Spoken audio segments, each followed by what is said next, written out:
AJ, we're back again. We've got 5 minutes on the clock.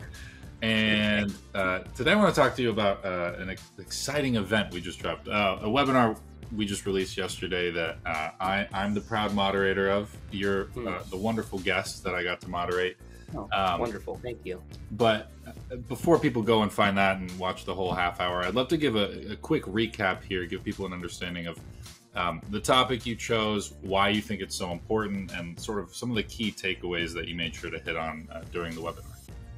Yeah. So the webinar was structured in such a way that it encompassed 7 of some of the common, I guess, like pitfalls that a lot of people fall into when they're building out an SDR function. And these pitfalls were picked because we as an organization that builds sales development functions get asked these questions a lot.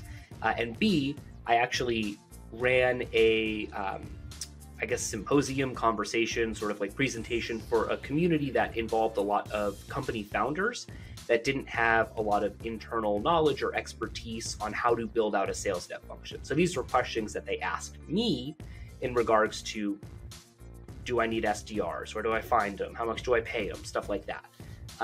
And so going through the exercise of kind of answering these questions and communicating with both individuals who are talking to Demand Drive and this community group, one of the big things that I took away from what I said, sounds very, very self-serving here, but was this idea that like SDRs, how you motivate them and how you get them up and out of the role is something that a lot of people just don't consider when they're building out an SDR function.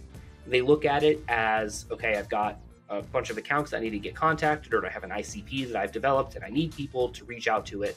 So I'll just hire some reps, they'll sit there for 18 months, and then we'll kind of figure it out. Like we'll cross that bridge when we get there. But from experience, kind of working here at Demand Drive and just knowing the space, there's a lot to be said about having a development plan in place for SDRs so that it's easy to move them up and out of the role and actually motivate them to do a good job early and have that foundation set before you hit that 18-month mark and all of a sudden reps are dropping like flies and you don't have a system in place to either retain or fill those seats back in.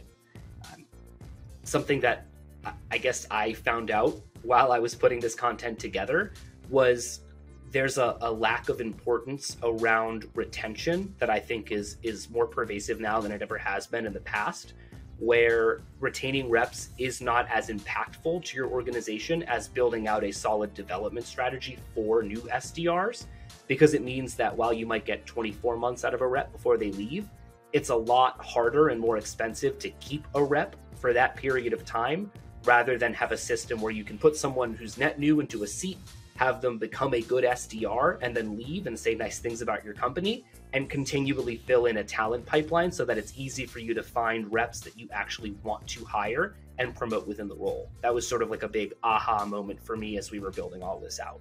Yeah, and I kind of compare it to, the customer success and like upselling opportunities versus just straight outbound or net new sales that hopefully a lot of people listening will sort of relate to, right? Because the ability to retain a client or a customer, much easier, much better ROI than getting a net new client or customer, right? And so I think putting that lens on it helps for that specific part of the discussion we had.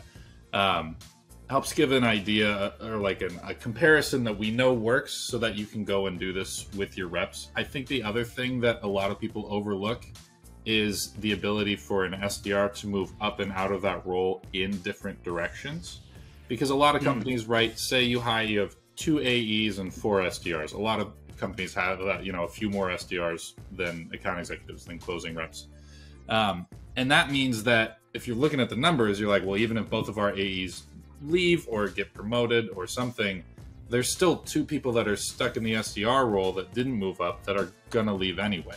And I think that's discounting the rest of the organization, right? SDRs, if they're a good SDR, they should, and you should set them up this way, they should know everything about the organization. I know it's possible to set meetings without really even understanding a product all the way, but if you get them to not only understand the product, but also how marketing works and how client success works and how HR works even, it opens up a lot of different avenues where they can take skills, especially a lot of the hard skills they learned as an SDR. Actually, I should say soft skills. A lot of the skills they learned as an SDR and apply them to all these different places. And you've already seen that they can grind. They're hard workers, right? Those kinds of things that an SDR does will allow them to learn and ramp up in other roles that allows you to retain them as a talented individual in your company without sort of fitting them into this binary, like, is there a room for them on the sales team or not?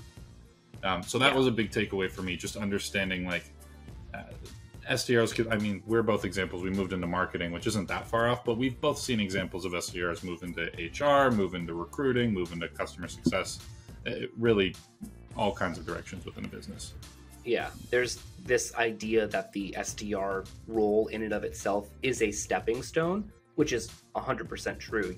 You're never going to find someone who is an SDR for life. I mean, maybe you're out there. If you are, I apologize. I definitely just offended you. But very rarely, I would say, you're going to find someone who's in the role for 3, 5, 10 years, right? If you do, and they're great at generating pipeline, amazing. You have an invaluable asset on your team.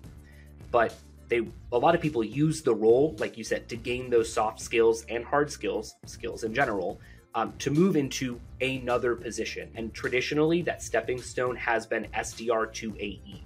Very rigid at a lot of organizations, but realistically, that stepping stone can go into a deeper sales role, marketing, customer success, like you were saying. Like there's just so many different ways you can take it, and all it takes for you as an organization to unlock that is to just open up those opportunities for your reps and have conversations with them and be transparent. Like, where do you want to go? What does your next role look like? What do you like about this role? What do you not like about it? Help them figure it out. And then you can kind of meet them halfway, right? Like, look, if you want to be an HR executive at a Fortune 500 company, I don't know, just making something up, and you're an SDR now, and I can help you get to that point, I'll do that for you if you stay within this role for 18 months and you give me your all. You give me 100% every day, and I can get you to that executive level role that you want. That's where managers and SDRs have to meet in the middle in some capacity. And it takes knowing that that stepping stone can get you into the role that you want, not just into an AE.